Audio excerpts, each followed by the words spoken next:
Hello and welcome back to Bansal academy. आज हम करने जा रहे हैं KVS PGT commerce previous year question 2023 part 2। So part 1 हमने कर लिया था, 50 क्वेश्चंस हमने देखे थे।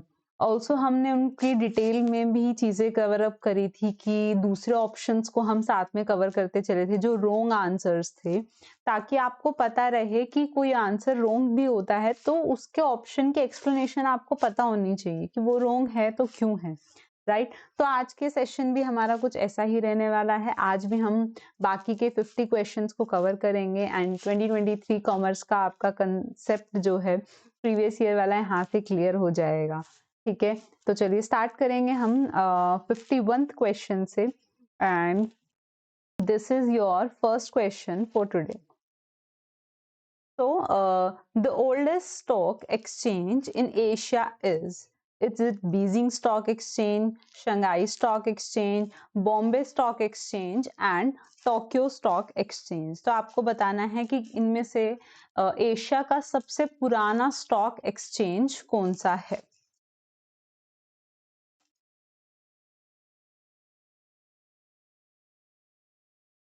So right answer is very easy, Bombay stock exchange. BSE ही था जो आपका सबसे पहले बनाया गया था।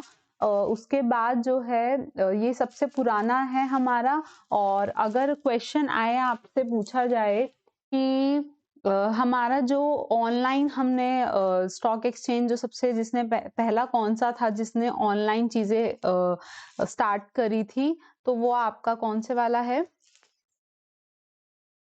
वो आपका नेशनल स्टॉक एक्सचेंज है, NSE। ठीक है, तो BSE एंड NSE यही हमारे सबसे ज्यादा इंडिया के दो फेमस स्टॉक एक्सचेंज हैं। बट पूरे एशिया का सबसे पुराना स्टॉक एक्सचेंज की अगर हम बात करें तो that is Bombay stock exchange. चलिए सेकंड क्वेश्चन देखते हैं। Which body regulates the working of the financial markets in India? Security and Exchange Board of India, Ministry of Corporate Affairs, Reserve Bank of India, Ministry of Finance। तो पूछ रहे हैं कि वो कौन सी बॉडी है जो हमारी पूरी फाइनेंशियल मार्केट को रेगुलेट करती है। फाइनेंशियल मार्केट आपकी कैपिटल मार्केट, आपकी मनी मार्केट, जितने भी आपके शेयर्स, डिवेंचर्स, बॉन्ड्स होते हैं, आपके ट्रेजरी बिल्स होते हैं, कॉर्पोरेट बिल्स होते हैं, कमर्शियल पेपर्स होते हैं, इन सबको रेगुलेट कौन सी मार्केट करती है? Very obvious answer, security and exchange board of India. SEBI को ही बनाया गया है फॉर सिक्योरिटी पर्पस के लिए भी, और ऑल्सो ताकि इन्वेस्टर्स की सेफ्टी रहे, और दूसरा है कि कंपनीज फ्रॉड ना कर सके, उनके लिए रूल्स रेगुलेशंस पूरा जो कंट्रोल है वो हमारा सेबी के हाथों में ही होता है। ठीक है, चलिए थर्ड क्वेश्चन देखेंगे। Workers learn their work on the equipment but the training is conducted away from the actual place of work, which method of training is explained here. ठीक है, ह्यूमन रिसोर्स मैनेजमेंट से ये question है, आपका HRM का question है। And पूछ रहे हैं कि जैसे अगर कोई एम्प्लॉय को जॉब पे रखा गया है, राइट, तो उसको जो है ट्रेनिंग प्रोवाइड कराई जाती है उसकी ज्वाइनिंग के टाइम पर। कई बार ज्वाइनिंग से पहले, कई बार ज्वाइनिंग के बाद, कभी ऑन द जॉब होती है, कभी ऑफ द जॉब होती है। तो आपको बताना है कि अगर वर्कर्स जो है इक्विपमेंट पर ही काम कर रहे हैं बट ट्रेनिंग जो है एक्चुअल जो प्लेस ऑफ वर्क है ना उससे किसी और जगह पर है, काम वो इक्विपमेंट पर ही कर रहे हैं but the place is different from the actual work place, तो उनको सिमिलर एक व्यू देने की कोशिश की है कि अगर आप एक्चुअल में काम करेंगे तो आपको यही सब इक्विपमेंट्स को यूज करना है। अब मान लीजिए एरोप्लेन चलाना सिखाना है तो डायरेक्ट एरोप्लेन पे थोड़े ही बिठा दिया जाता है, उसको कुछ तो ट्रेनिंग दी जाएगी। इसी तरीके से मशीन्स के काम कराने के लिए मशीन्स पर ही काम करवा रहे हैं बट एक्चुअल मशीन्स पर ही करवा रहे हैं बट वो एक्चुअल वर्क प्लेस से अलग जगह पर करवा रहे हैं। ठीक है, तो उस मेथड ऑफ ट्रेनिंग को क्या कहा जाएगा? तो ऑप्शंस हैं आपके apprenticeship training, internship training, vestibule training and coaching. तो इसका जो राइट आंसर है ना वो आपका वेस्टिब्यूल ट्रेनिंग बनता है। ठीक है, उसी में ही ऐसा होता है कि आपके एक्चुअल वर्क प्लेस से अलग जा करके आपको ट्रेनिंग दी जाती है। अब अप्रेंटिसशिप ट्रेनिंग तो ना आपकी क्या होती है, ये तो ऑन द जॉब ट्रेनिंग होती है। ऑन द जॉब ट्रेनिंग मतलब जहां पर आप काम कर रहे हैं वहीं पर ही आपको ट्रेनिंग दी जाएगी। स्किल्ड वर्कर के अंडर जो है आपको ट्रेनिंग प्रोवाइड की जाती है। इंटर्नशिप ट्रेनिंग क्या होती है कि आपको, ये तो आपके जैसे कॉलेजेस की तरफ से इंटर्नशिप होती है तो वहां पर आपको प्रैक्टिकल एक्सपोजर मिल जाता है, ठीक है। And coaching is something like video classes and face to face आपको बता करके, वो अलग चीज है, ठीक है। तो vestibule training is right answer. Next third question है, induction of new employees is also known as, मतलब एक टर्म यूज किया जाता है इंडक्शन, जैसे आपने पढ़ा है recruitment, staffing, training, training and development, induction, orientation, है ना। तो ऐसे इंडक्शन जो होता है नए एम्प्लॉय का, उसको और क्या बोल सकते हैं, इंसेंटिव्स, ट्रेनिंग, प्लेसमेंट और इंट्रोडक्शन। देखो इंडक्शन क्या होता है कि आपने उस पर्सन को ना अपॉइंट कर लिया है अपनी कंपनी में, अब उसका फर्स्ट डे है, आप उसको बाकी सब जो उसके स्टाफ हैं उनसे फेमिलियर करवाना चाह रहे हैं, तो आप उसको क्या करेंगे, उसका इंडक्शन करेंगे, या लाइक उसको सबसे इंट्रोड्यूस कराएंगे कि ये पर्सन है, इस पोस्ट पर है, और आप इसके सुपरविजन में काम करेंगे और आपको इनको गाइडेंस देना है। तो वो सारी चीजें उसको समझाई जाती है, सबसे इंट्रोड्यूस किया जाता है। That is option number 4 correct answer. Next question, which of the following statement is correct? Selling and marketing are same. Marketing is a part of selling. Selling is a part of marketing. There is no relation between selling and marketing. देखो अगर मैं बताऊं ना आपको, तो अगर ये marketing है ना, तो ये सेलिंग है। मार्केटिंग के अंदर बहुत सारी चीजें आती हैं, ठीक है। हमें लगता है कि सामान बेचना, मार्केटिंग करना एक ही चीज होती है, बट नहीं। अगर आप कॉमर्स के स्टूडेंट हो तो आपको बिल्कुल पता होगा कि मार्केटिंग का एक पार्ट होता है सेलिंग। मार्केटिंग में तो आपके बहुत सारी चीजें आती हैं, एडवर्टाइजमेंट भी आती है, कम्युनिकेशन भी आती है, ठीक है, पब्लिक रिलेशन बनाना भी आता है, सब चीजें इंक्लूड है मार्केटिंग में। तो रिसर्च भी आप कर रहे हैं उसके बारे में, बट सेलिंग इज लाइक सिर्फ आप अपने प्रोडक्ट को बेच रहे हो, ठीक है, वो भी एक मार्केटिंग का पार्ट होता है, ठीक है। तो ऑप्शन नंबर सी थर्ड जो है, selling is a part of marketing, वो सही रहेगा, क्योंकि मार्केटिंग जो है एक वाइडर टर्म है, उसका स्कोप ज्यादा है, उसके अंदर बहुत सारे और अदर कंसेप्ट भी इंक्लूड होते हैं, and selling is just a part of it, right. चलिए next question, which one of the following is not a part of marketing mix. तो अगर आपको पता होगा 4 P's जो होते हैं, पार्ट होते हैं, that is product, price, place and promotion, है ना। तो ये हमारे 4 P होते हैं जो मार्केटिंग मिक्स का पार्ट होते हैं। तो यहाँ पर वर्कशॉप ही एक जो अलग चीज है हमें मिल रही है, तो बहुत इजी क्वेश्चन था। तो सेकंड ऑप्शन जो है is not a part of MM। Next question number 7th, which of the following is not a standardization mark for quality assurance? देखो आपको पता है कि क्वालिटी चेक करने के लिए ना अलग अलग मार्क्स होते हैं, कि ये वाला मार्क है तो मतलब इस चीज की क्वालिटी सही है ना। तो इनमें से कौन सा एक मार्क नहीं है? Is that Ecomark, Agmark, trademark and hallmark. देखो इको मार्क क्या होता है, ये बताता है कि आपका जो प्रोडक्ट है वो इको फ्रेंडली है कि नहीं है, इन्वायरमेंट की सेफ्टी है कि नहीं है उसमें। तो ये कौन अप्रूव करेगा? गवर्नमेंट अप्रूव करती है कि ये प्रोडक्ट ना इको फ्रेंडली है, आप इसको यूज कर सकते हैं। एग मार्क क्या होता है कि एग्रीकल्चर प्रोडक्ट्स के बारे में बताता है कि एग्रीकल्चर प्रोडक्ट्स जो है सेफ है कि नहीं, यूजेबल है कि नहीं, ठीक है। ये जो प्रोडक्शन वाले होते हैं वही खुद ही इसको करते हैं, ठीक है। अगर मैं हॉलमार्क की बात करूं तो जो ज्वेलरी है, गोल्ड है, ठीक है, उन पर जो मार्क लगा होता है that is hallmark.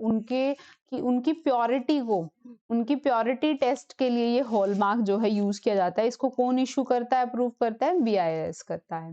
Trademark is like कि आपका कोई लोगो है, कोई सिंबल है जो यूनिक है, जिसको कोई और कॉपी नहीं कर सकता है। आपने उसका रजिस्ट्रेशन कराया है, अगर कोई और उसको कॉपी करना चाहता है तो उनको कुछ फीस पे करनी पड़ेगी, तभी वो कर सकते हैं। तो ट्रेडमार्क क्या है कि आपने, ये तो इंटेलेक्चुअल प्रॉपर्टी राइट है, IPR, इंटेलेक्चुअल प्रॉपर्टी राइट है, ट्रेडमार्क, कॉपीराइट, राइट। तो ये स्टैंडर्डाइजेशन मार्क क्वालिटी एश्योरेंस के लिए नहीं होता है, इसीलिए यहाँ पर जो है थर्ड ऑप्शन आपका करेक्ट हो जाएगा। Next, agreement of partnership must be oral, must be written on stamp paper, can be oral or written। तो जब हम पार्टनरशिप एक्ट पढ़ते हैं ना, पार्टनरशिप एक्ट हमारा 1932 होता है, तो जब हम उसको पढ़ते हैं तो हमने पढ़ा था कि पार्टनरशिप आपकी रिटन भी हो सकती है, ओरल भी हो सकती है। ऐसा मैंडेटरी नहीं है कि उसको रिटन कराना ज़रूरी है, पार्टनरशिप डीड जो बनती है, ऐसा ज़रूरी नहीं होता है। तो इट कैन बी ओरल और written. Option number 4। Next, a company secretary appointed in a public company by the shareholders, public, board of directors and government. तो एक कंपनी में जैसे CS होता है, हम CA होता है, CS होता है, तो उसको एक पब्लिक कंपनी में कौन अपॉइंट करता है? शेयर होल्डर्स करते हैं, पब्लिक करती है, बोर्ड ऑफ डायरेक्टर्स करते हैं या फिर गवर्नमेंट करती है। तो समझने वाली बात ये है कि अगर कंपनी के सेक्रेटरी है पब्लिक कंपनी में, तो वो ऐसा तो नहीं है कि गवर्नमेंट गवर्नमेंट नहीं करेगी ना, क्योंकि वो पब्लिक कंपनी है, पब्लिक PSU नहीं है, ठीक है। अच्छा, उसके बाद पब्लिक क्यों करेगी? पब्लिक थोड़ा ही डिसाइड करेगी किसी कंपनी में कौन CS बनेगा, ठीक है। शेयर होल्डर्स का काम ये नहीं होता है, शेयर होल्डर अपनी वोटिंग पास करते हैं, बोर्ड ऑफ डायरेक्टर को चूज करते हैं, कुछ मेजर डिसीजंस लेते हैं, उनका भी नहीं होता। तो बोर्ड ऑफ डायरेक्टर्स को बनाया जाता है कंपनी के बड़े बड़े डिसीजन को लेने के लिए। तो बोर्ड ऑफ डायरेक्टर्स को बनाया किस लिए गया है? यही सब काम के लिए। तो वो होते हैं जो कंपनी सेक्रेटरी को चूज करते हैं। Option number 3 is the right answer.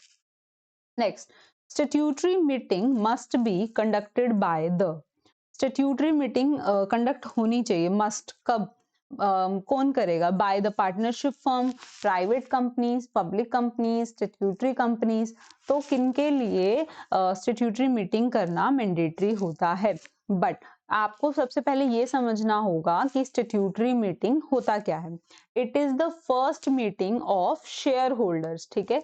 किसी कंपनी में जो फर्स्ट मीटिंग होती है शेयर होल्डर्स की, उसको स्टेट्यूटरी मीटिंग बोलते हैं। अब पार्टनरशिप फॉर्म में ऐसा कुछ कंपल्शन नहीं होता, ऐसा कुछ भी कंपल्सरी नहीं है, ठीक है। बात करें अगर हम प्राइवेट कंपनीज की, तो प्राइवेट कंपनीज को तो ऑलरेडी आपका जो प्रोस्पेक्टस भी इशू करने के लिए कोई मैंडेटरी नहीं होता है, पब्लिक को इनवाइट करने के लिए भी नहीं होता है, तो उनके लिए ये मीटिंग का भी ऐसा कुछ मैंडेशन नहीं होता है। It's their own choice, they want to conduct और नॉट, तो उनके लिए भी नहीं है, ठीक है। स्टेट्यूटरी कंपनीज हैं, उनके लिए भी नहीं। स्टेट्यूटरी कंपनी जो किसी स्पेसिफिक एक्ट के अंडर रजिस्टर्ड हैं, आपके LIC एंड ऑल, ठीक है, इनका स्पेसिफिक एक्ट होता है, तो उनके लिए भी ये मैंडेटरी नहीं होता है। बट जो आपकी पब्लिक कंपनीज होती हैं, जैसे उनके लिए MOA बनाना, AOA बनाना और प्रोस्पेक्टस इशू करना, इसी तरीके से स्टेट्यूटरी मीटिंग कंडक्ट करना भी उनके लिए कंपलसरी होता है। इस मीटिंग में अब डिसाइड क्या होता है कि हम कितने शेयर्स अलॉट करने जा रहे हैं, कितना मनी हमें रिसीव हुआ है, डायरेक्टर्स के अपॉइंटमेंट के बारे में डिस्कशन होता है, प्रीलिमिनरी एक्सपेंसेस वगैरह डिस्कस किए जाते हैं। तो ये सारी चीजें जो हैं यहाँ पब्लिक कंपनी में डिस्कस होती हैं स्टेट्यूटरी मीटिंग के अंदर, ठीक है। अब क्योंकि शेयर अलॉटमेंट वगैरह इधर तो होती ही नहीं है, इधर भी नहीं है, तो फिर कैसे डिसाइड, मतलब इस मीटिंग को कंडक्ट करने का रीजन ही क्या है इनके पास, तो इसीलिए थर्ड ऑप्शन आपका सही रहेगा। नेक्स्ट है, need hierarchy theory of motivation was propounded bye. Very easy question, बचपन से पढ़ते आ रहे हैं आप लोग कि नीड थ्योरी ऑफ मोटिवेशन किसने दी है, बिल्कुल रट गया होगा अब तक तो ये नाम। AH मैस्लो ने जो है आपकी, ये मैस्लो की नीड हायरार्की थ्योरी है, ठीक है। Option number 2। The sender converts the message into communication symbols by encoding feedback media and or decoding। communication subject का ये आपका टॉपिक है। अब होता क्या है, जैसे मैं आपको मैसेज डिलीवर कर रही हूँ, ठीक है, तो मैं हुई सेंडर और जो मैसेज को रिसीव कर रहा है वो हुआ आपका रिसीवर। तो जब मैं मैसेज को अपनी डिजाइन कर रही हूँ, तो मैं उसको एक ऐसी लैंग्वेज में, एक ऐसे तरीके से डिजाइन करूंगी कि उसको सामने वाले को समझ में आए, ठीक है। अगर चाहे हम बोल रहे हैं, चाहे वो लिख करके है, या किसी भी फॉर्म में हो सकता है मेरा मैसेज, बट वो इस तरीके से डिजाइन किया जाता है, उसमें चेंजेस किए जाते हैं कि वो सामने वाले को समझ में आए। तो जब सेंडर जो है मैसेज को कम्युनिकेशन के लैंग्वेज में कन्वर्ट करता है, तो उसको बोला जाता है इनकोडिंग। बट रिसीवर को जब रिसीव करना होता है मैसेज, तब वो उसे अपनी लैंग्वेज में समझने के लिए क्या करता है, अपनी लैंग्वेज में डिकोड करता है कि इस वर्ड का, इस लाइन का क्या मतलब है, ठीक है। तो अगर ये सेंडर है और ये रिसीवर है, तो इसके एंड से जब वो लैंग्वेज कम्युनिकेट की जाएगी, तो उसको इनकोडिंग बोलते हैं कि इसने जो है लैंग्वेज को कम्युनिकेट कि इस वे में रिप्रेजेंट किया है कि वो सामने वाले को समझ में आए, और इसने जो भी समझा है उसको अपनी लैंग्वेज में अपने मीनिंग से समझा है, इसने उस मैसेज को अपनी लैंग्वेज में अपने तरीके से अपनी समझ बुद्धि से डिकोड कर लिया है। ठीक है, तो यहाँ पर सेंडर की बात हो रही थी तो आंसर होगा फर्स्ट इनकोडिंग, बट अगर यहाँ पर रिसीवर की बात होती तो यहाँ पर आंसर होता डिकोडिंग, राइट। चलिए नेक्स्ट है grapevine is associated with. Grapevine जो है इनमें से कौन से फॉर्म ऑफ कम्युनिकेशन से रिलेटेड है? Vertical, informal, formal and horizontal. तो बहुत ही इजी क्वेश्चन है अगर आपने ये कंसेप्ट किया हुआ है तो। ग्रेप वाइन जो है उसमें ऐसा होता है कि कोई ऑर्गेनाइजेशन है, यहाँ पर ये एक पर्सन है ए, इधर किसी दूसरे डिपार्टमेंट में कोई पर्सन है बी, और ये इसका फ्रेंड है, तो ये इसको जा करके इन्फॉर्म कर रहा है, इसके आगे 4 फ्रेंड है, इसने उन सबको इन्फॉर्म कर दिया है, इसने किसी और डिपार्टमेंट में कोई और फ्रेंड है उसको इन्फॉर्म कर दिया है।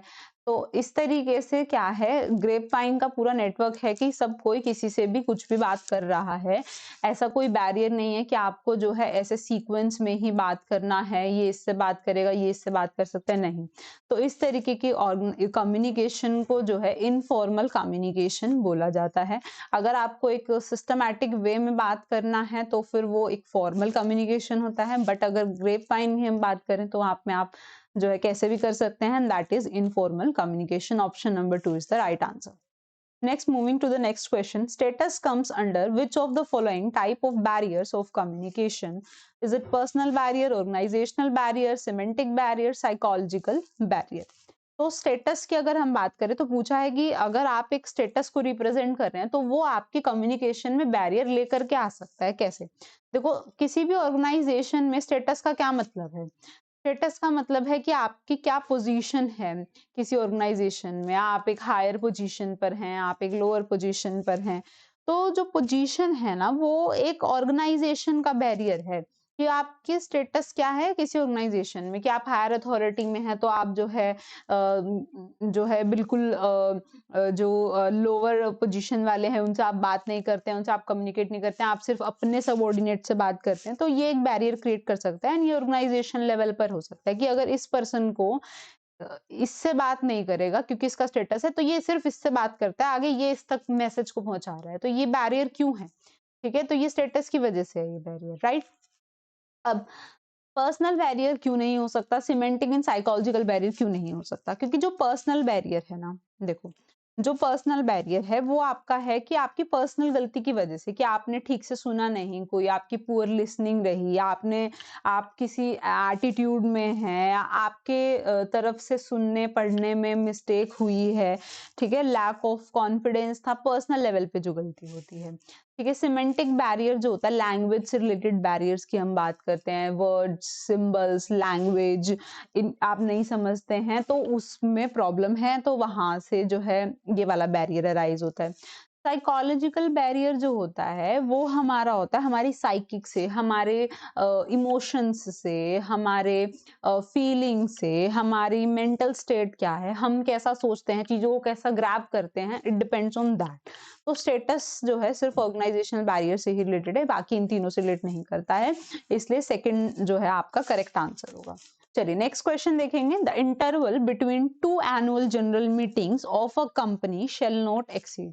एनुअल जनरल मीटिंग, एजीएम जिसको हम शॉर्ट में बोलते हैं, एजीएम, ठीक है, एनुअल जनरल मीटिंग जो साल में एक बार की जाती है, ठीक है, पब्लिक कंपनीज इसको कराती हैं। अब मान लीजिए एक जनरल मीटिंग मैंने कराई है, मान लीजिए कि जून 2025 में, तो अब अगर मुझे अब नेक्स्ट सेशन स्टार्ट हुआ 1 अप्रैल 2026 से स्टार्ट हो चुका है और 31 मार्च 2027 तक चलेगा।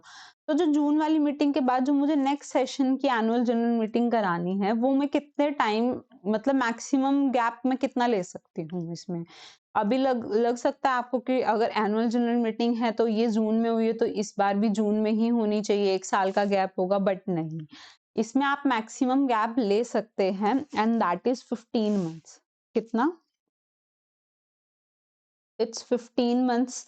कि आप जो है ना, इसका मतलब है कि जून के बाद भी आप अगर जून 2000 26 के बाद भी ना आपको 3 महीने का और आप एक्स्ट्रा टाइम ले सकते हैं। आप जुलाई में भी नहीं कराएँ चलेगा, अगस्त में भी नहीं कराएँ चलेगा, सितंबर में भी नहीं कराएँ चलेगा, बट आपको एट द एंड अक्टूबर 2026 में तो मैक्सिमम से मैक्सिमम कराना ही पड़ेगा। इससे ज़्यादा लेट नहीं आप कर सकते, राइट?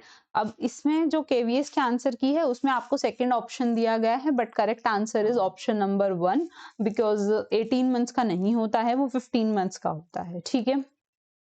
चलिए next question, which of the following is correct meaning of span of control? ठीक है, तो स्पैन ऑफ कंट्रोल का सही मतलब क्या है कि every subordinate has one superior, कि अगर एक सबॉर्डिनेट है तो उसका सिर्फ एक ही सुपीरियर हो सकता है। An organisation consist of various department, अगर कोई ऑर्गेनाइजेशन है तो उसके अंदर बहुत सारे डिपार्टमेंट्स होंगे। An authority of each employ is clearly defined, अगर ये एक एम्प्लॉय है तो इसकी अथॉरिटीज क्लियरली डिफाइन की जाएंगी। A manager can supervise only a limited number of subordinate, अगर ये एक मैनेजर है तो इसके अंडर ऐसा बहुत सारे नहीं हो सकते, बट एक लिमिटेड नंबर ऑफ एम्प्लॉयज या सबॉर्डिनेट्स काम कर सकते हैं। देखो अब स्पैन ऑफ कंट्रोल मतलब कि आपका कितना एरिया है कंट्रोल का, आप कितने, आपका स्पैन क्या है कंट्रोल का, आप कितने लोगों को कंट्रोल कर सकते हो, राइट? अब हर सबऑर्डिनेट का एक सुपीरियर होगा ऐसा मतलब जरूरी नहीं है ना, 4-5 लोगों का भी एक सुपीरियर हो सकता है, तो स्पैन ऑफ कंट्रोल का मतलब ये नहीं होता। ऑर्गेनाइजेशन में बहुत सारे डिपार्टमेंट्स तो होते ही हैं, यहाँ पर कंट्रोल की बात की जा रही है। हर एम्प्लॉय की अथॉरिटी क्लियरली डिफाइन होती है, इसमें तो कोई कहने वाली कोई बात ही नहीं है। हाँ, लेकिन एक मैनेजर कितने लिमिटेड नंबर ऑफ सबऑर्डिनेट्स को डील कर सकता है, सुपरवाइज कर सकता है, उसको डिफाइन किया जाता है कि इतना, इससे ज्यादा नहीं होना चाहिए, क्योंकि फिर क्या होता है ज्यादा लोग हो जाते हैं तो वो काम कंट्रोल वो बनता ही नहीं है। ठीक है, एक लिमिटेड कंट्रोल, एक लिमिटेड नंबर ऑफ पीपल को ही एक पर्सन कंट्रोल कर सकता है। That is your area of control, span of control. So option number 4 जो है आपका करेक्ट रहेगा यहाँ पे। नेक्स्ट क्वेश्चन नंबर आपका है 17, human relating approach to management is given by, एक तो यहाँ पे ना ये गलत लिखा हुआ है ना, ह्यूमन रिलेटिंग अप्रोच नहीं होता, वो ह्यूमन रिलेशन अप्रोच होता है। क्या होता है? Human relation approach. ठीक है, तो ये मैनेजमेंट की एक अप्रोच थी, किसने दी थी? Peter F Drucker, Henry Fayol, Elton Mayo और एफ डब्ल्यू टेलर। तो मैं आपको बता दूं पहले तो, जो हमारे एफ डब्ल्यू टेलर थे, हमने इससे पहले वाले जो पार्ट 1 वाला सेशन किया था मैंने आपको उसमें भी बताया था, एफ डब्ल्यू टेलर को हम फादर ऑफ साइंटिफिक मैनेजमेंट बोलते हैं। ठीक है, तो इसने तो साइंटिफिक वाली चीजें दी हुई है, ये तो इसका आंसर नहीं हो सकता। हेनरी फ्योल हमारा एडमिनिस्ट्रेटिव मैनेजमेंट के लिए था, ये आपका ये वाला क्वेश्चन भी आया हुआ है कि एडमिनिस्ट्रेटिव मैनेजमेंट का फादर कौन है क्लासिकल वाले का, तो वो हेनरी फ्योल है, इसने 14 प्रिंसिपल्स दिए हैं हमारे। ठीक है, पीटर एफ ड्रकर ने, आपका ये भी क्वेश्चन पूछा गया था, एमबीओ मैनेजमेंट बाय ऑब्जेक्टिव, मैंने आपको बताया था कि क्वेश्चन पूछा गया था कि एमबीओ कंसेप्ट किसने दिया था, तो हमने आंसर किया था पीटर एफ ड्रकर ने दिया था। बचा कौन? Elton Mayo. एल्टन मायो ने ह्यूमन रिलेशन अप्रोच दी थी। क्या कहा था कि जो ह्यूमन है उसकी कुछ सोशल नीड्स भी होती हैं, ऐसा नहीं है कि वो एक रोबोट नहीं है कि हम उससे सिर्फ काम काम और काम से ही रिलेटेड मतलब रखें और उसके बारे में कुछ है ही नहीं, ऐसा नहीं होता है। ठीक है, ह्यूमन एक सोशल बीइंग है, उसको कनेक्शंस चाहिए, उसको रिलेशन चाहिए, उसको डिस्कशन चाहिए। तो ह्यूमन के जो रिलेशन है वहां से जो इम्पोर्टेंस मिलती है वो भी उसके लिए वर्क प्लेस पर मैटर करती है। तो इसने एक बहुत फेमस हॉथरॉन एक्सपेरिमेंट किया था अपनी कंपनी में।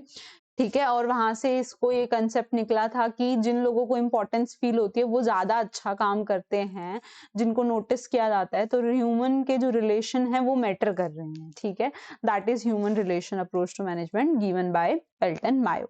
Moving to the next question, theory X and theory Y of motivation was propounded by whom? ये मैंने आपको पार्ट 1 में भी बताया था, हालांकि इसका क्वेश्चन नहीं आया था, बट मैंने आपको खुद से बताया था, इसका आंसर वेरी इजी है।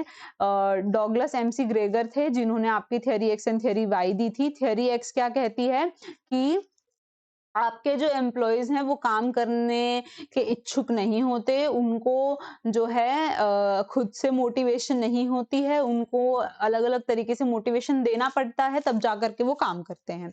बट थेरी बाई कहती है कि हमारे एम्प्लॉइज़ सेल्फ मोटिवेटेड हैं, उन्हें वो ऑलरेडी मोटिवेटेड हैं, वो काम करना चाहते हैं, ठीक है? उनको पनिश करके काम पनिश या रिवॉर्ड पनिशमेंट से नहीं होगा काम। ठीक है, तो डॉगलस एमसी ग्रेगर ने ये थ्योरी एक्शन थ्योरी वाई दिया था। करेक्ट। चलिए आगे नेक्स्ट क्वेश्चन है, which of the following is not a feature of quality circle. तो एक क्वालिटी सर्कल का क्या मतलब है कि अगर मान लीजिए एक ग्रुप है, ठीक है, तो उस एक सर्कल है, एक ग्रुप है, तो उसकी क्वालिटी को आप कैसे चेक करेंगे कि वो एक अच्छी क्वालिटी है उस ग्रुप की। ठीक है, तो क्या उसका साइज अगर ज्यादा है, अगर मान लो कोई ग्रुप है उसका साइज बड़ा है, तो हम कह सकते हैं कि ये अच्छा ग्रुप है, या फिर उसमें रेगुलर मीटिंग्स हो रहे हैं तो वो एक अच्छा ग्रुप कहलाएगा। क्वालिटी पर फोकस किया जाता है, that is a good group. Voluntary group है जिसमें सब अपनी इच्छा से ज्वाइन कर रहे हैं, तो वो एक फीचर है। तो क्वेश्चन में पूछा है कि कौन सा फीचर नहीं है ना? कौन सा फीचर नहीं है ऐसा पूछा गया है, तो मैं बताऊं कि जो आपका लार्ज साइज होता है ना, ज़्यादा क्वांटिटी नहीं, हमें क्वालिटी पर फ़ोकस करना है, ठीक है? हमें क्वालिटी पर फ़ोकस करना है कि क्वालिटी कहाँ पर है, हम क्वालिटी की बात कर रहे हैं, क्वांटिटी की बात नहीं कर रहे हैं। तो large size never represents a good circle, even if I talk about a friends group. अगर आप देखोगे, एक इंसान है जिसके 10 दोस्त हैं, एक इंसान है जिसके सिर्फ 2 ही दोस्त हैं। तो ऐसा नहीं है कि जिसके 10 दोस्त हैं उनका ग्रुप बहुत अच्छा है, बहुत ही अच्छी क्वालिटी का है वो ग्रुप, ठीक है? आपके पास 2 लोग हैं बट वो अच्छे हैं तो दैट मैटर, ठीक है? तो इन लाइफ और इन मैनेजमेंट दोनों में ही ग्रुप में हमारी ये बात अप्लाई होती है। चलिए नेक्स्ट क्वेश्चन देखते हैं। Which of the following day is observed as World Consumer Rights Day? तो इनमें से कौन सा जो है वर्ल्ड कंज्यूमर राइट डे की तरह सेलिब्रेट किया जाता है? 13 मार्च, 14, 15 और 16 मार्च। तो यहाँ पर जो है 15 मार्च आपका राइट आंसर है। वर्ल्ड कंज्यूमर राइट डे की तरह से सेलिब्रेट करते हैं, इसको आपको याद ही करना होगा। ठीक है, नेक्स्ट क्वेश्चन देखेंगे। Which of the following instrument is used for interbank transactions for short term finance repayable on demand with a maturity period of 1 day to 15 days। ठीक है, तो इनमें से पूछा है कि कौन सा जो इंस्ट्रूमेंट है उसको ना आप इंटर बैंक ट्रांजेक्शन्स के लिए यूज करते हो। इंटर बैंक ट्रांजेक्शन समझते हो, एक बैंक है और ये दूसरा बैंक है, तो इन दो बैंक्स के बीच में ट्रांजेक्शन के लिए आप इंस्ट्रूमेंट को यूज करो। पब्लिक नहीं ले रही है यहाँ पर इंस्ट्रूमेंट, परचेज सेल नहीं कर रही है, दो बैंक्स आपस में कर रहे हैं। इसलिए शॉर्ट टर्म फाइनेंस के लिए बस कुछ ही टाइम पीरियड के लिए उनको पैसे की जरूरत है। मान लीजिए इस बैंक को पैसे की जरूरत है, तो ये जो है कुछ टाइम पीरियड के लिए फाइनेंस करा रहे हैं, जिसका मेच्योरिटी पीरियड सिर्फ 1 डे से लेकर के 15 डेज तक ही हो सकता है। तो उसको कमर्शियल पेपर बोलते हैं, inter corporate deposit, call money और ट्रेजरी बिल्स। तो ये अगर आपने मनी मार्केट का कंसेप्ट पढ़ा होगा ना, तो आपको बिल्कुल पता होगा इसका आंसर, क्योंकि इसका आंसर बिल्कुल क्लियर है, कॉल मनी ही होता है, जिसमें जो है आप इंटरबैंक ट्रांजेक्शन्स करते हैं और वो बहुत ही शॉर्ट टर्म के लिए होते हैं। ट्रेजरी बिल्स तो आपके टी बिल्स होते हैं, वो मैक्सिमम 1 ईयर के लिए हो सकते हैं, उसमें 4 अलग अलग डेट्स होती हैं, लाइक 91 डेज, 184 डेज, है ना, 14 डेज, इस तरीके से। कमर्शियल पेपर भी आपके अलग अलग होते हैं, inter corporate deposit are different thing, लेकिन कॉल मनी जो होती है वो आपकी इंटरबैंक ट्रांजेक्शन के लिए होती है, ये आपको याद रखना है। ठीक है, नेक्स्ट देखेंगे। Which concept refers to increase in profits of the equity share holders due to the use of long term debts. देखो दो तरीके के हमारे पास लोग होते हैं कंपनी में, एक होते हैं इक्विटी शेयर होल्डर्स, ठीक है, जिनको हम ओनर बोलते हैं। एक होते हैं हमारे पास डिबेंचर होल्डर्स, जिनको हम क्रेडिटर्स भी बोल सकते हैं, बाहर वाले होते हैं ये लोग। तो कौन सा कंसेप्ट जो है ये बताता है कि हमारे जो इक्विटी शेयर होल्डर्स है ना, उनके प्रॉफिट्स में इंक्रीज हो जाता है अगर आप डेट्स का ज्यादा यूज करोगे तो वो ट्रेडिंग ऑन इक्विटी है, cell purchase of equity share है, रिटर्न ऑन इन्वेस्टमेंट है, या फिर कैश फ्लो है। तो इसका आंसर है ट्रेडिंग ऑन इक्विटी। क्या होता है ये कंसेप्ट? देखो, ट्रेडिंग ऑन इक्विटी कहता है कि मान लीजिए अगर आप किसी प्रोजेक्ट में इन्वेस्ट करना चाहते हैं, ठीक है, तो आप क्या करो, आप जो है उसके लिए डेट लो। ठीक है, अब डेट लो, डेट पे जो आप इंटरेस्ट पे करोगे, मान लीजिए कि आप 4% का इंटरेस्ट पे कर रहे हैं, आपने डेट लिया और अब आप उस पर इंटरेस्ट पे करेंगे 4% का। अब डेट से जहां पर आप इन्वेस्ट करने वाले हैं, वहां पर आपको इससे हायर रिटर्न मिलना चाहिए। मान लीजिए वहां पर आपको 6% का रिटर्न मिल रहा है, तो इस तरीके से आपको जो है ट्रेडिंग करनी है। इससे जो फायदा होता है वो किसको होता है, इक्विटी शेयर होल्डर्स को होता है। ठीक है, तो ज्यादा डेट यूज करने से इक्विटी शेयर होल्डर्स के प्रॉफिट में इंक्रीज होता है। ये कंसेप्ट बताता है आपका ट्रेडिंग ऑन इक्विटी। ठीक है जी, चलिए नेक्स्ट क्वेश्चन देखते हैं। विच of the following is an accounting equation. 11th class अगर आप कॉमर्स से करी है तो आपको ये कंसेप्ट बिल्कुल आता होगा, बहुत ही इजी कंसेप्ट है। इसमें आपको अगर बैलेंस शीट के थ्रू भी मैं बताऊं, अगर आपने हॉरिजॉन्टल बैलेंस शीट याद करो, इधर साइड हम एसेट्स लिखते थे, इधर साइड हम लाइबिलिटीज लिखते थे और इधर नीचे कैपिटल लिखते थे, राइट। तो अब मैं कह और आपको पता है कि इनका टोटल जो है एट द एंड इक्वल ही होता था, तो मैं कह सकती हूँ ना कि liabilities plus capital is equals to asset. कह सकते हैं ना, liabilities plus capital is equals to asset, क्योंकि इनका टोटल इक्वल रहता है। तो अब इसमें देखो, assets plus capital is equals to liabilities होगा क्या, नहीं, ये तो रॉन्ग हो गया। Capital is equals to assets minus liabilities होगा क्या, हाँ हो नहीं, एक मिनट, एसेट्स में से अगर आप लाइबिलिटीज को माइनस कर दोगे तो कैपिटल आ जाएगा, बिल्कुल। ठीक है ना, अगर इस इक्वेशन से भी देखो तो आप एसेट्स माइनस लाइबिलिटी, ये प्लस वाला इधर माइनस में चला जाएगा, तो ये आपका capital is equals to assets minus liabilities बचेगा, तो ये आपका आंसर हो गया, राइट। फिर भी हम रीवेरिफिकेशन के लिए बाकी क्वेश्चंस भी चेक करते हैं। Capital is equals to assets plus liabilities, तो capital is equals to asset plus liabilities नहीं हो सकता है, रॉन्ग है। Assets is equals to liabilities minus capital, नहीं है, लाइबिलिटीज प्लस कैपिटल होता तो ये सही हो जाता, बट ये माइनस है तो ये रॉन्ग हो गया। ठीक है, तो यहाँ पे सेकेंड ऑप्शन आपका सही है। चलिए नेक्स्ट देखेंगे, making provisions for doubtful debts is an example of which accounting conventions. 11th class में ही ये कंसेप्ट कराया जाता है, जिसमें आपको बताया जाता है अकाउंटिंग के कुछ principles and concepts and conventions. तो उसमें कुछ कन्वेंशंस होते हैं, materiality, full disclosure, business entity, prudence. आपको बताना है इनमें से किस कन्वेंशन के बारे में बात कर रहा है। देखो, मटीरियलिटी कहता है कि सिर्फ मटीरियल इंपॉर्टेंट चीजें ही डिस्क्लोज करो अपनी फाइनेंशियल स्टेटमेंट में। तो प्रोविजन फॉर डाउटफुल डेट्स अगर आप दिखा रहे हो, उसका प्रोविजन बना रहे हो, तो मटेरियल चीजें इसका कुछ लेना देना नहीं है, तो ये तो नहीं है। फुल डिस्क्लोजर कहता है कि सब कुछ डिस्क्लोज करो अपनी फाइनेंशियल स्टेटमेंट्स में, कुछ भी छूटना नहीं चाहिए, तो ये भी इससे रिलेटेड नहीं है। बिजनेस एंटिटी क्या कहता है कि जो ओनर है और जो आपका बिजनेस है वो दोनों अलग अलग इंसान हैं। ठीक है, ये एक आर्टिफिशियल पर्सन है बिजनेस, और ओनर जो है एक रियल पर्सन है, इनकी पहचान अलग अलग है बिजनेस के अकॉर्डिंग, तो ये तो अलग कंसेप्ट है, ये भी नहीं है। प्रूडेंस क्या कहता है कि फ्यूचर में होने वाले लॉसेस को तो हम शो करेंगे, लेकिन प्रॉफिट्स को हम शो नहीं करेंगे। ठीक है, तो हम एक बचाव लेकर के एक्स्ट्रा चल रहे हैं। तो प्रोविजन फॉर डाउटफुल डेट्स क्या है, यही तो है ना कि मेरे फ्यूचर में ये डेट्स का डूबने का खतरा है मुझे, तो ये मेरे फ्यूचर में हो सकते हैं लॉसेस, इनको मैं आज ही तैयार हूं इनके लिए। तो आप लॉसेस को तो दिखा रहे हो बट प्रॉफिट्स को नहीं दिखा रहे हो, तो इस कंसेप्ट को बोलते हैं कंसेप्ट ऑफ प्रूडेंस। तो यहाँ पर आपका ऑप्शन नंबर 4 करेक्ट हो जाएगा। ठीक है जी, चलिए नेक्स्ट क्वेश्चन देखेंगे। According to which accounting concept income tax paid by the proprietor is debited to drawing account, going concern, prudence, accrual and business entity concept. अब देखो, इनकम टैक्स का क्या मतलब है, मेरी इनकम पर, मेरी होने वाली कमाई पर जो मैं टैक्स पे कर रही हूँ, मैंने जो भी प्रॉफिट कमाया उस पर मैं टैक्स पे कर रही हूँ, इनकम टैक्स। तो प्रॉफिट किसने कमाया, ओनर ने। तो ये प्रोप्राइटर कौन है, ओनर है, ओनर ने अपनी कमाई पर टैक्स पे किया, ठीक है, is debited to drawing account, और उसने जो भी टैक्स पे किया उसको आपने डेबिट कर दिया ड्रॉइंग अकाउंट में, बिजनेस में। मतलब ड्रॉइंग अकाउंट में डेबिट करने का मतलब ये है कि आपने जो है ना, उसकी जो पेमेंट थी, ओनर की जो पेमेंट थी, उसको पर्सनल एक्सपेंडिचर मान करके दिखाया कि आपने इतने पैसे जो हैं हमारे बिजनेस से विड्रॉ करे हैं, और ये ड्रॉइंग्स हैं, ये बिजनेस से आपने पैसा लिया है, ये आपको वापस करना पड़ेगा बाद में। ठीक है, नहीं तो आपकी कैपिटल से माइनस कर लिया जाएगा। ठीक है। तो यहाँ पर ड्राइंग को डेबिट करके हमने बताया कि बिजनेस एंटिटी कंसेप्ट के अकॉर्डिंग बिजनेस का ओनर और बिजनेस दोनों अलग अलग हैं, इसके पर्सनल खर्चे बिजनेस से अलग हैं। ये इसमें से अगर पैसे लेगा तो वो ड्राइंग्स में कंसीडर किया जाएगा, ना कि इसने बस अपने खर्चों के लिए उसमें से पैसे लिए। ठीक है।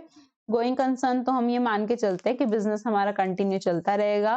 प्रूडेंस मैंने आपको बता दिया। अक्रूवल कंसेप्ट में होता है कि कैश और नॉन कैश दोनों ट्रांजेक्शन्स को हम रिकॉर्ड करने वाले हैं।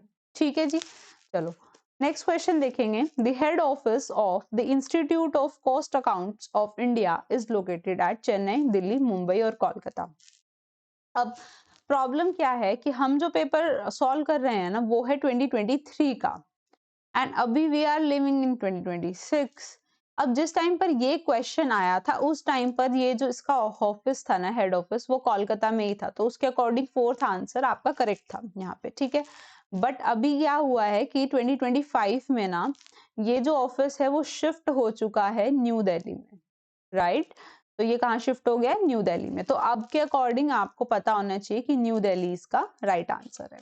ठीक है जी। चलिए, double entry system of accounting, every business transaction affects at least two accounts,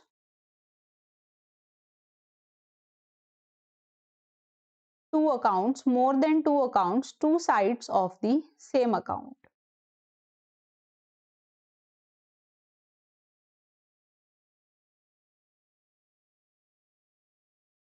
हाँ जी। तो डबल एंट्री सिस्टम में क्या होता है? डबल मतलब कि दो साइड पे अफेक्ट करेगा, बट ऐसा कोई रिजिड नहीं है कि दो ही पे करेगा। वो है कि एटलीस्ट दो पर तो करेगा ही करेगा, उससे ज्यादा पर भी कर सकता है। तो यहाँ पर आपका ऑप्शन नंबर 1 जो है करेक्ट हो जाएगा। ठीक है। चलिए नेक्स्ट देखेंगे। मशीन, ये एक प्रैक्टिकल क्वेश्चन है, देखते हैं इसको। Machinery of the book value of rupees 15,000 was sold for rupees 15,000 and new machinery was purchased for rupees 10,000. Cartage of rupees 250 was paid for machine. Compute the amount of capital expenditure. Okay, इसको हम solve करते हैं। देखो, एक machinery थी, 15,000 की book value थी उसकी, उसको मैंने बेच दिया, सेल कर दिया, और मुझे 15,000 में ही बेचा, तो कोई प्रॉफिट नहीं हुआ, कोई लॉस नहीं हुआ। ठीक है, ये तो खत्म हो गया। अब उसके बाद एक नई मशीनरी खरीदी 10,000 की। तो मशीनरी जब हम खरीदते हैं तो मेरा कैपिटल एक्सपेंडिचर होता है। और साथ में मैं आपको बता दूं, जब कैपिटल एक्सपेंडिचर में जब कोई मशीनरी कुछ ऐसा इंस्ट्रूमेंट खरीदा जाता है तो उसको, उसके फ्रेट का, उसको इंस्टॉलेशन का एक्सपेंडिचर भी इसी में ही ऐड किया जाता है। तो 250 कार्टेज का जो है इसमें ऐड कर दिया जाएगा कैपिटल एक्सपेंडिचर में ही। तो आपका 10,250 जो है यहाँ पर करेक्ट आंसर हो जाएगा। ठीक है।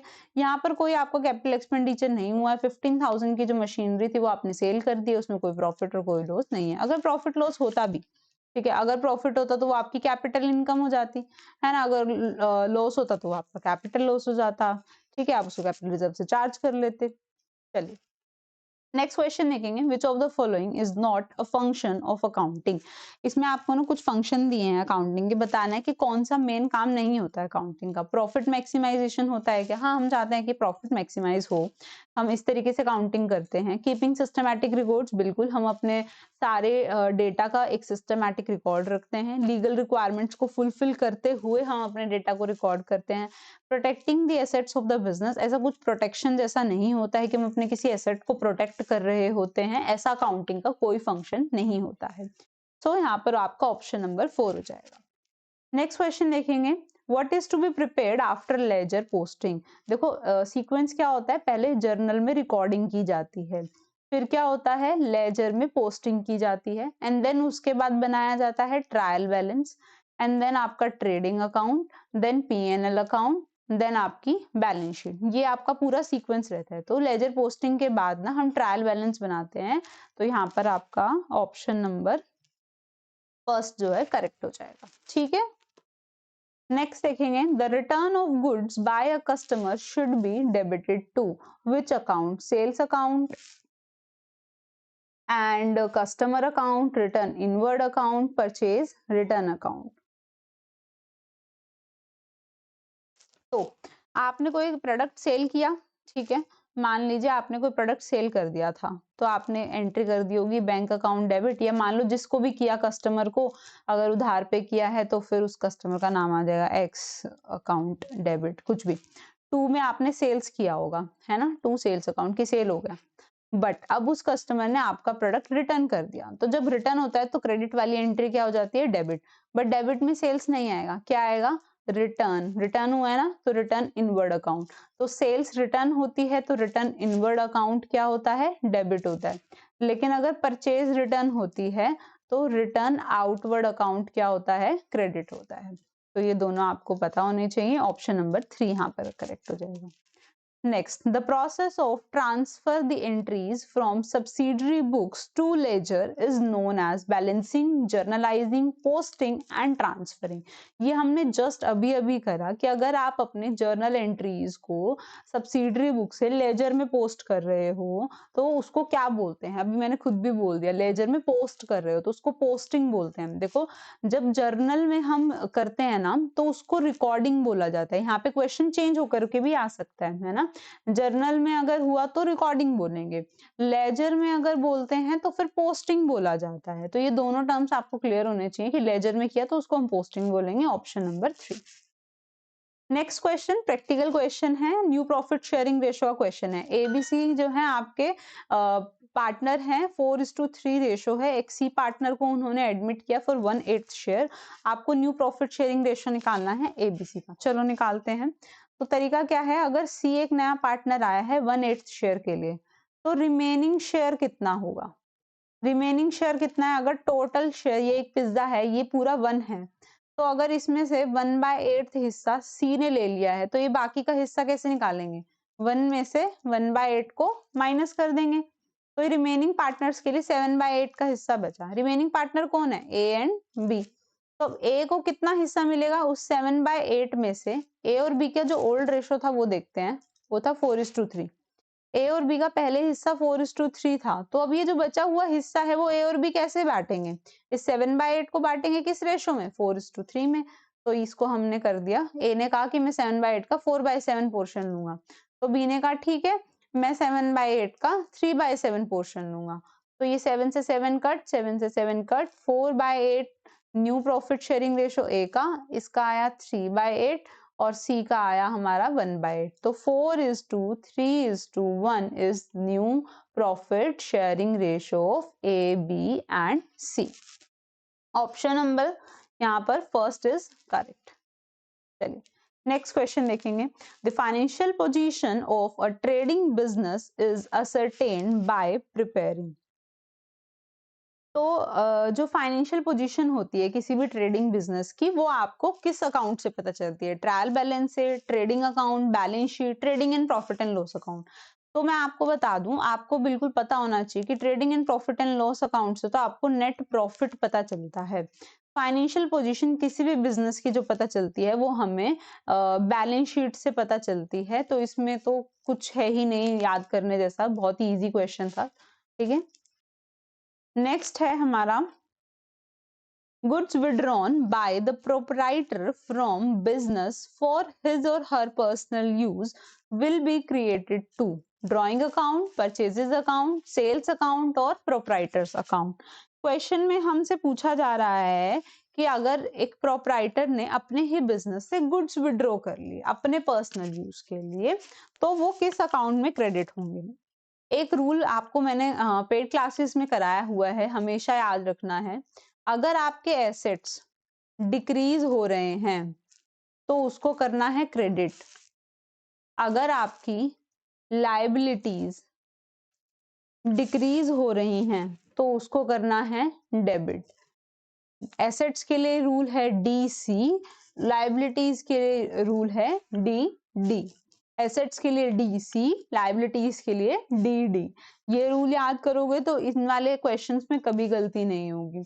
अब अगर आपकी एसेट डिक्रीज हो रही है तो वो क्रेडिट होगी। अब आप देखो, मालिक ने गुड्स जो है विड्रॉ कर लिए, ठीक है कर लिए, तो आपकी जो एसेट है वो तो कम हो गई ना बिजनेस से। अब business and proprietor are different है ना। बिजनेस लीगल एंटिटी कंसेप्ट के अगर आप देखोगे अकॉर्डिंग तो दोनों अलग अलग हैं, है ना। तो आपकी एसेट यानी कि आपके गुड्स क्या हो गए, रिड्यूस हो गए, डिक्रीज हो गए। तो आप कह सकते हो कि आपके जो गुड्स हैं उनको परचेजेस दिखाते हैं ना, तो परचेज अकाउंट क्या हो जाएगा आपका, क्रेडिट हो जाएगा। डेबिट क्या होगा, ड्रॉइंग होंगी। तो drawings account debit to purchase account, ये आपकी एंट्री बनने वाली है। तो क्रेडिट क्या किया गया, परचेज अकाउंट को क्रेडिट किया गया ना, तो ऑप्शन नंबर यहाँ पर आपका 2 बन जाएगा। ठीक है, नेक्स्ट क्वेश्चन है, which of the following account will invariably have a debit balance. In Hindi में अगर आप देखोगे ना, इनवेरिएबली का मतलब सर्वदा, मतलब ऑलवेज, हमेशा, ऑलवेज, मतलब ऐसा कौन सा अकाउंट है जिसका कभी क्रेडिट बैलेंस हो ही नहीं सकता, उसका हमेशा ही डेबिट बैलेंस ही आएगा, आप कुछ भी करो। ठीक है, अब देखो, account receivables, accounts payable, bank account and current account of a partner. अब बैंक अकाउंट की अगर मैं पहले बात करूं ना, तो बैंक अकाउंट का तो आपका डेबिट बैलेंस भी हो सकता है और क्रेडिट बैलेंस भी हो सकता है। डेबिट बैलेंस का मतलब है कि आपका फेवरेबल बैलेंस है, कि मतलब उसमें पैसे जमा है। क्रेडिट बैलेंस का मतलब है कि आपने कुछ एक्स्ट्रा पैसे निकाल लिए, ओवरड्राफ्ट को रिप्रेजेंट करेगा। करंट अकाउंट की अगर बात करें, पार्टनर का करंट अकाउंट हो या कैपिटल अकाउंट हो, उन दोनों में ही डेबिट बैलेंस भी होता है एंड क्रेडिट बैलेंस भी होता है। डेबिट बैलेंस आपके लॉसेस को रिप्रेजेंट करता है, क्रेडिट बैलेंस आपके प्रॉफिट्स को रिप्रेजेंट करता है। ये भी हो गया। अब बचते हैं accounts payable and accounts receivable. Account payables किसको रिप्रेजेंट कर रहे हैं, क्रेडिटर्स को, जिनको हमने पैसे देने हैं। तो इनको हमने पैसे देने हैं, ये मेरे क्रेडिट बैलेंस को शो करते हैं। तो इसका तो हमेशा इनवेरिएबली क्या होता है, क्रेडिट बैलेंस होता है। लेकिन जो अकाउंट्स रिसीवेबल होते हैं उनको हम बोलते हैं डेटर्स। डेटर्स यानी कि जिन्होंने मेरा पैसा देना है, यानी कि ये क्या है, मेरी एक एसेट है। कौन सी वाली एसेट है, करंट एसेट है। और इसका जो बैलेंस होता है वो हमेशा क्या होता है, डेबिट बैलेंस होता है। तो accounts payable have invariably credit balance and accounts receivables have invariably a debit balance. तो हमसे यहाँ क्वेश्चन में डेबिट बैलेंस पूछा है तो आंसर अकाउंट्स रिसीवेबल होगा, बट अगर क्रेडिट बैलेंस पूछा जाता तो आंसर क्या होता, अकाउंट्स पेबल, राइट। चलिए नेक्स्ट क्वेश्चन देखेंगे, prepaid rent is, prepaid rent क्या है, पर्सनल अकाउंट के अंदर आएगा, एक्सपेंस अकाउंट में आएगा, रियल अकाउंट में आएगा, या फिर नॉमिनल अकाउंट में आएगा। तो ये भी आपके अकाउंट्स के 3 रूल होते हैं, personal account, real account and nominal account. देखो पर्सनल अकाउंट का रूल क्या होता है, debit the receiver, credit the giver. Real account का रूल क्या होता है, debit what comes in, credit what goes out. Nominal का रूल क्या होता है, debit all the expenses and credit all the incomes and gains. तो नॉमिनल का तो यहाँ पर नहीं होगा कुछ भी, ठीक है।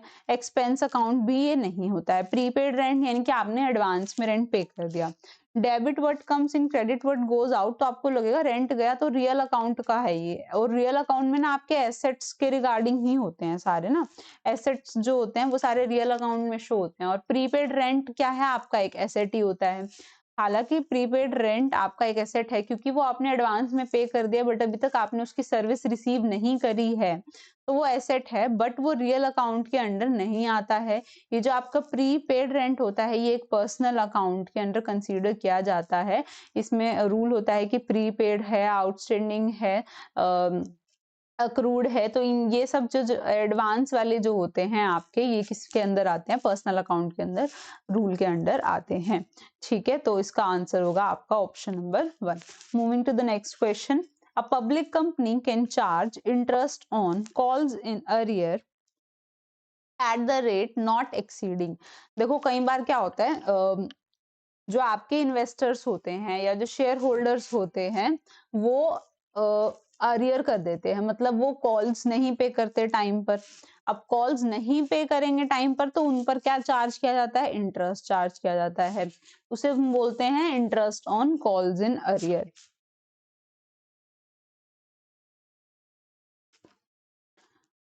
तो उसको हम बोलते हैं interest on calls in arrear. तो कंपनी जो ये इंटरेस्ट है वो मैक्सिमम टू मैक्सिमम कितना चार्ज कर सकती है इन्वेस्टर से, तो कंपनी ना मैक्सिमम 10% पर एनम चार्ज कर सकती है interest on calls in arrear.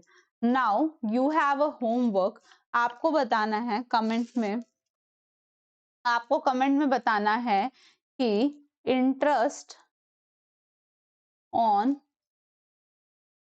Calls in advance maximum कितना हो सकता है?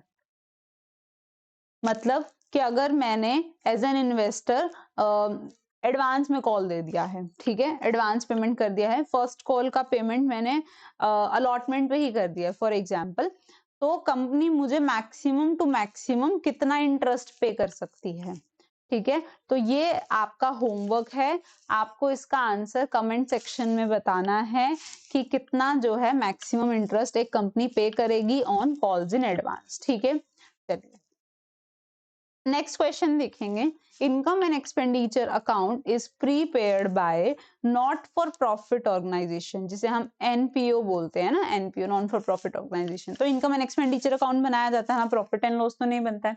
तो ये जो प्रिपेयर किया जाता है किस बेसिस पे होता है? रिसिप्ट बेसिस पे, अक्रूवल बेसिस पे, कैश बेसिस पे। अक्रूवल कम कैश जैसा तो कुछ होता ही नहीं। Either it can be a cash basis और it can be an accrual basis. क्योंकि कैश बेसिस में होता है कि आपको जो भी कैश में मिलता रहेगा, जो भी आप कैश में पेमेंट करोगे सिर्फ आप उनको रिकॉर्ड करोगे। और अक्रूवल बेसिस क्या कहता है कि चाहे वो बाद में मिले या फिर आप बाद में पे करें फ्यूचर में, बट अगर वो ट्रांजेक्शन हो चुकी है तो आप उसको रिकॉर्ड करेंगे। और हमारा जो अकाउंटिंग है वो अक्रूवल बेसिस पर ही रिकॉर्ड किया जाता है, उसी पे ही चलता है। तो यहाँ पर आपका ऑप्शन नंबर 2 राइट होगा, अक्रूवल बेसिस पर हम यहाँ पे रिकॉर्डिंग करते हैं। चलिए next question, which is true about reserve capital. तो रिजर्व कैपिटल क्या है, इसके ऊपर मैंने ऑलरेडी एक शॉर्ट यूट्यूब शॉर्ट है, मिल जाएगा आपको, reserve capital versus capital reserve. बहुत डिटेल में बहुत अच्छे से समझाया है कि दोनों में क्या डिफरेंस होता है। ज्यादातर स्टूडेंट्स इनमें कंफ्यूज हो जाते हैं, तो वो आप वीडियो देखिएगा। बट फिलहाल के लिए हम क्वेश्चन देखते हैं कि रिजर्व कैपिटल क्या होता है। It is to be called at the time of the winding up of the capital. It is the part of called up capital. A charge can be created against it. It is to be called for expansion of the business. ठीक है, कुछ भी answer दिया हो, कुछ भी option दिया हो, मैं आपको ट्रूली कंसेप्ट समझा देती हूँ। रिजर्व कैपिटल का मतलब है वो अनकॉल्ड अप कैपिटल का वो पोर्शन जिसे कंपनी सिर्फ वाइंडिंग अप के टाइम पर ही मंगवाने वाली है। यानी कि जब कंपनी बंद होगी सब सिर्फ उस टाइम पर उसको मंगवाती है, that is reserve capital. And capital reserve वो होता है जो कैपिटल प्रॉफिट से जनरेट होता है। जैसे मैंने कोई इन्वेस्टमेंट को सेल किया, कोई मशीनरी को सेल किया और मुझे वहां से कोई कैपिटल प्रॉफिट हो गया, तो उसको मैं कहाँ ट्रांसफर करती हूँ? मेरे कैपिटल रिजर्व में ट्रांसफर करती हूँ। सिक्योरिटी प्रीमियम रिजर्व है मेरा, like that things. Four feature का कुछ फायदा हुआ, वो सब चीजें आपकी कहाँ जाती हैं? कैपिटल रिजर्व में जाती हैं, ठीक है। ये डिफरेंस है, तो यहाँ पर आपका जो ऑप्शन नंबर 1 है वो करेक्ट हो जाएगा, at the time of winding up. Next 41 question. Okay, a company is an artificial person created by law having a separate entity with a perpetual succession and a common seal. This statement was given by। Companies की सबसे famous statement, एकदम ऐसे रटी होती है बच्चों को, ये statement एकदम जुबान पे होती है क्योंकि बार बार यही स्टेटमेंट रीड की जाती है, ठीक है। तो इस स्टेटमेंट के बारे में आपको बताना है कि ये फेमस स्टेटमेंट किसने दी थी, ये तो आपको मालूम होना ही चाहिए। तो ये जो स्टेटमेंट है आपकी वो ए एच हेनी ने दी थी। यहाँ पर ना ये गलती से एल एच लिखा है but it is A H हेनी ना, बट आप रीचेक कर लीजिएगा। आंसर जो है आपका 4th हो जाएगा, ठीक है। नेक्स्ट क्वेश्चन देखेंगे, प्रैक्टिकल क्वेश्चन है बट ठीक है हम करते हैं। Phool Singh's capital on 1 April 2021 was ₹90,000। ठीक है, एक पर्सन है बिजनेस में, उसकी कैपिटल 90,000 है।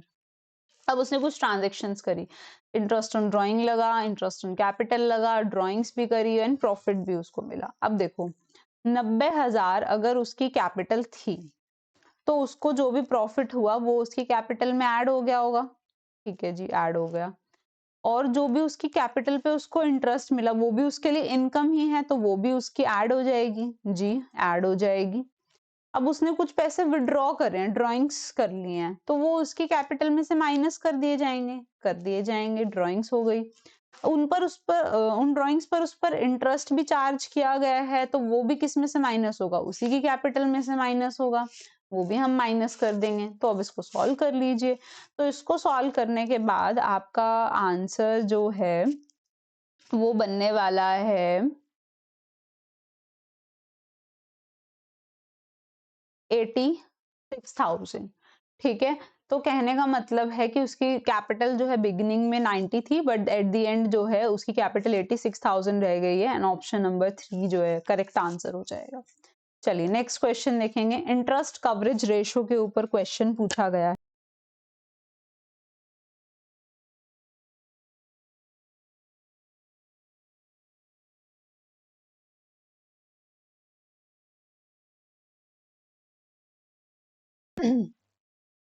ओके,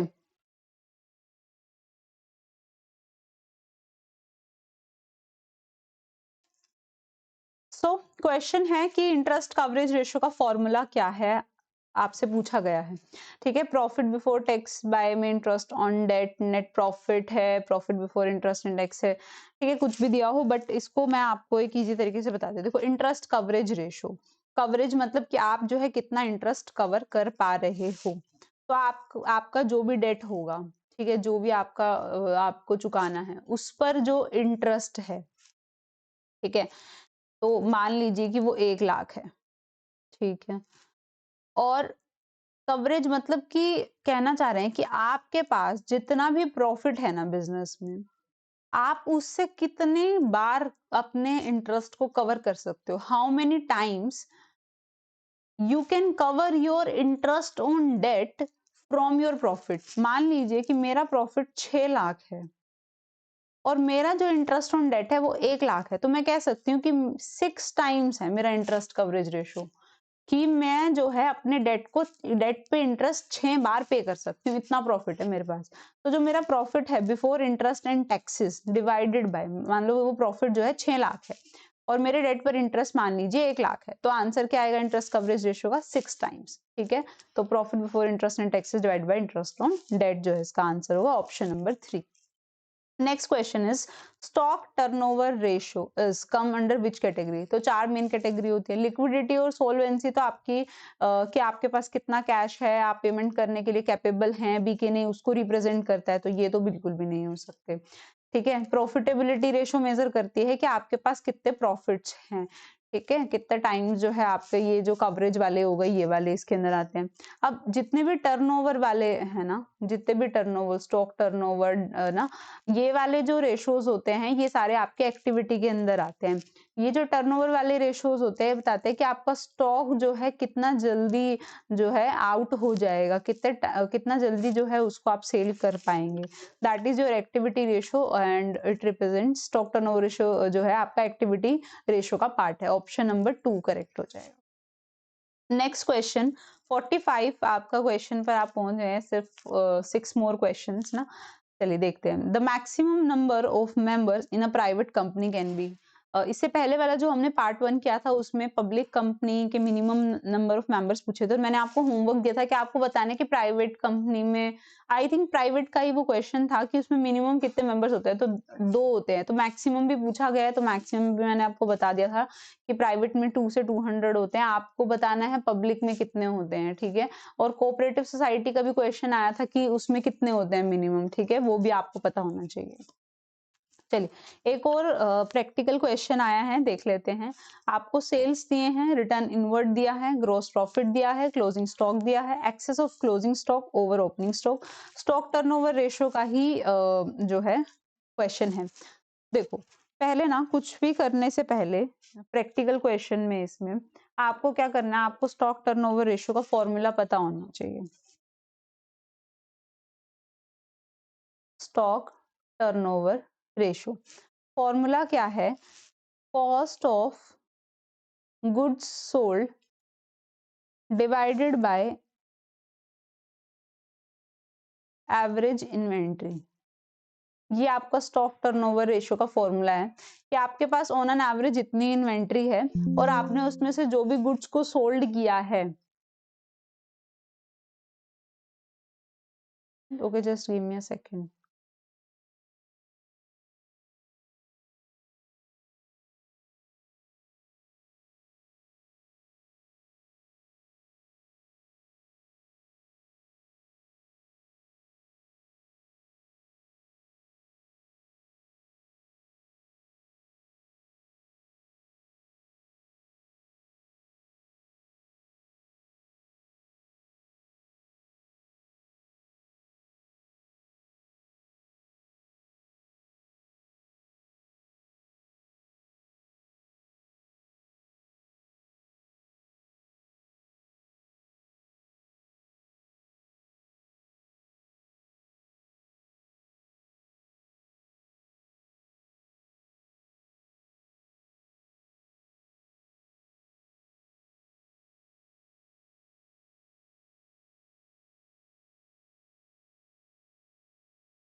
ओके,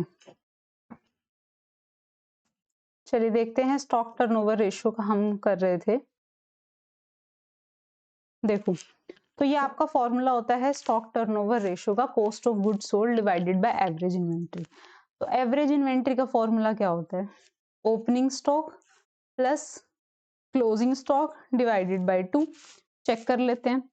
जो आपका क्लोजिंग स्टॉक है वो है 1,20,000 और आपका जो क्लोजिंग स्टॉक है वो ओपनिंग स्टॉक से 40,000 ज्यादा है। तो इसका क्या मतलब है कि आपका जो ओपनिंग स्टॉक है उससे जो है क्लोजिंग स्टॉक 40,000 ज्यादा है, यानी कि जो भी मेरा ओपनिंग स्टॉक होगा अगर उसमें 40,000 ऐड कर दूं तो मेरा क्लोजिंग स्टॉक 1,20,000 बन जाएगा।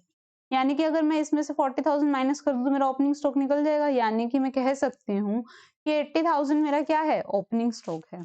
ठीक है, तो अब ओपनिंग स्टॉक मेरा 80,000 है प्लस क्लोजिंग स्टॉक मेरा 1,20,000 है डिवाइडेड बाय 2, यानी कि 2 लाख डिवाइड बाय 2। मैं कह सकती हूँ मेरी एवरेज इन्वेंट्री कितने की है?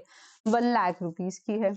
अब मुझे कॉस्ट ऑफ गुड्स सोल्ड निकालना है, यानी कि जो भी मैंने सोल्ड किया है उसका कॉस्ट निकालना है।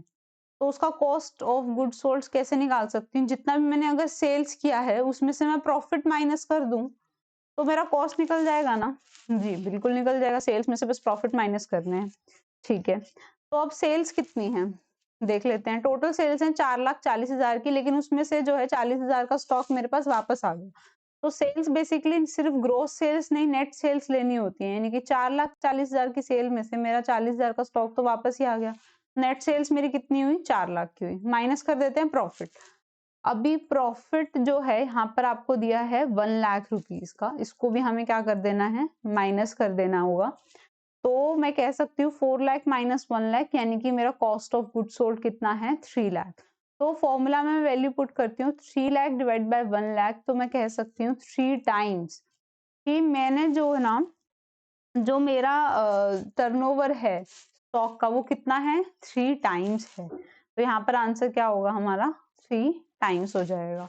बट यहाँ पर आपको 1 टाइम दिया है आंसर केवीएस के अकॉर्डिंग विच इज रोंग। तो हमारा ऑप्शन नंबर 3 ही यहाँ पर करेक्ट बनेगा। चलिए next question, dividend is usually paid on issued capital, uncalled capital, paid up capital and authorised capital. तो जो डिविडेंड पे किया जाता है, देखो अब जो कैपिटल मैंने इशू करी है तो ऐसा तो नहीं है कि सबकी सब सब्सक्राइब हो जाएगी, ऐसा भी हो सकता है कि कुछ अनसब्सक्राइब रह जाए। तो जब लोगों ने सब्सक्राइब ही नहीं किए तो मैं उनको क्यों डिविडेंड दूंगी? तो ये तो नहीं होगा। अनकॉल्ड कैपिटल, जो कैपिटल मैंने अभी तक मंगवाई ही नहीं है, जो जो मेरे पास आई ही नहीं है, मैं उस पर डिविडेंड क्यों दूंगी? डिविडेंड तो हम उस पे देंगे ना जिसने हमें पैसे दिए हैं, तो ये भी नहीं होगा।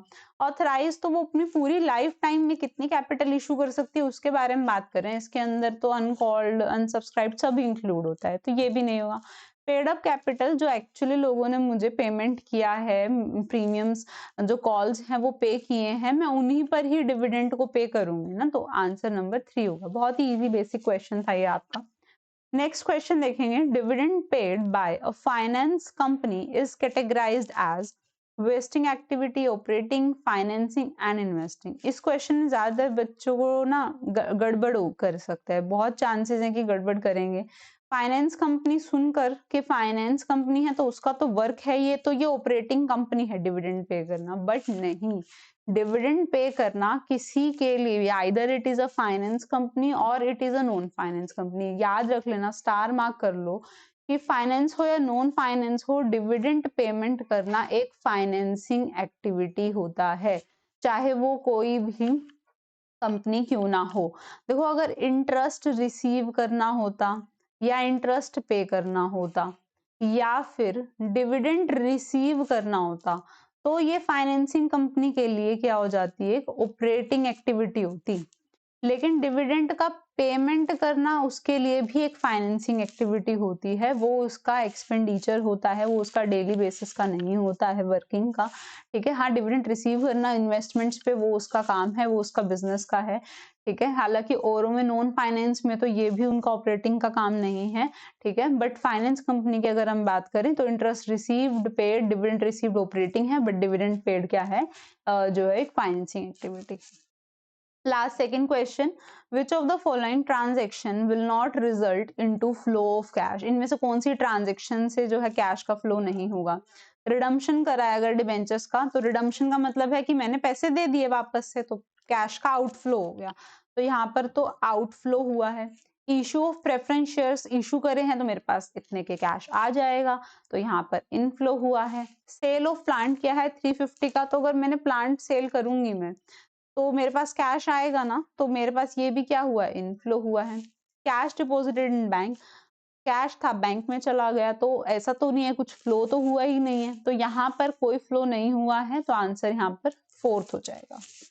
Okay, so this is your last question. Okay, practical question है, cash flow from investing activities का दिखाया है। एक लैंड है जिसका कॉस्ट जो है 2021 में 20 लाख था और 2022 में वो 16 लाख का हो गया, तो इसका मतलब मैं कह सकती हूँ कि मैंने जो है 4 लाख रुपीस का लैंड क्या कर दिया होगा, बीच में सेल कर दिया। ठीक है, कह सकते हैं।